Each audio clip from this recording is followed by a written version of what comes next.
The latest next in the war between Israel and Hamas. Israel is reportedly proposing a 2-month-long ceasefire in return for the release of all hostages remaining in Gaza.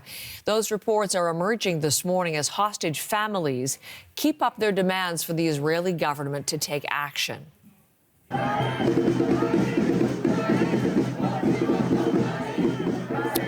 This demonstration held near the home of Israeli Prime Minister Benjamin Netanyahu last night.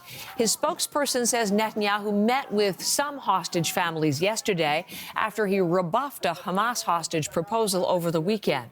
Just hours after that meeting, the news outlet Axios reported the Israeli ceasefire offer. Now, that report says Israel's war cabinet approved the proposal 10 days ago. A CNN report today adds that Israel is offering senior Hamas leaders a chance to leave Gaza as part of the offer. Axios says Israel is waiting for a response from Hamas. There is no Israeli government comment on the reports officially. We do have fresh warnings this morning about the humanitarian crisis in Gaza.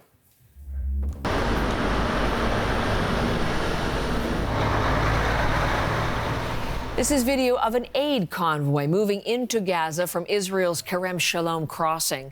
The World Food Program says few of the food shipments have been able to reach beyond southern Gaza and that people cut off in northern Gaza are starving. Meanwhile, another UN agency says 570,000 Palestinians in Gaza now face, quote, catastrophic hunger. UNRWA says thousands are now heading further south to escape the fighting. The agency has been warning for weeks now there's almost nowhere left to go.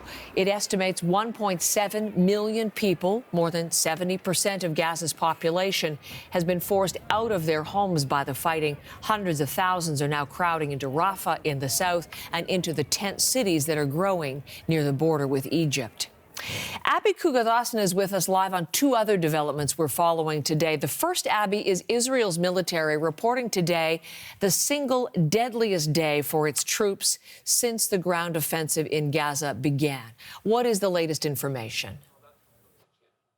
24 Israeli soldiers have been killed, Heather, according to the IDF. We are getting some images of one of the funerals. Now, 21 of the soldiers were killed in Gaza. They were preparing explosives to demolish two buildings about 600 meters away from the border, and it's being reported that a grenade was fired at a nearby tank, setting off the explosions prematurely and killing these soldiers on Monday. Israeli Prime Minister Benjamin Netanyahu has now said that they will be honored, and that will be happening with the IDF continuing its fighting in Gaza until there is absolute victory. But of course, for months, the big question has been, what does that victory look like? More than 3 months into the war, we know the situation is dire inside Gaza. More than 25,400 Palestinians have been killed there. There is little food, little water for more than 2 million people. And the Palestine Red Crescent says its ambulances can't reach the injured, and the IDF is firing at any movement around a hospital in Khan Yunis, Al Amal Hospital, killing a civilian at the entrance there. For the Israelis,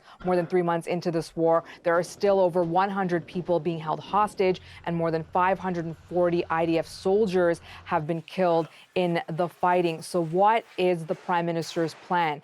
Anshel Pfeffer, who is a Netanyahu biographer, says that the Prime Minister doesn't have a plan at all. He says there is growing anger inside Israel about the way that the government is handling this war. And we witnessed some of that anger again, Heather, when family members of the hostages broke into a meeting at the Israeli parliament demanding that more be done to bring their loved ones home.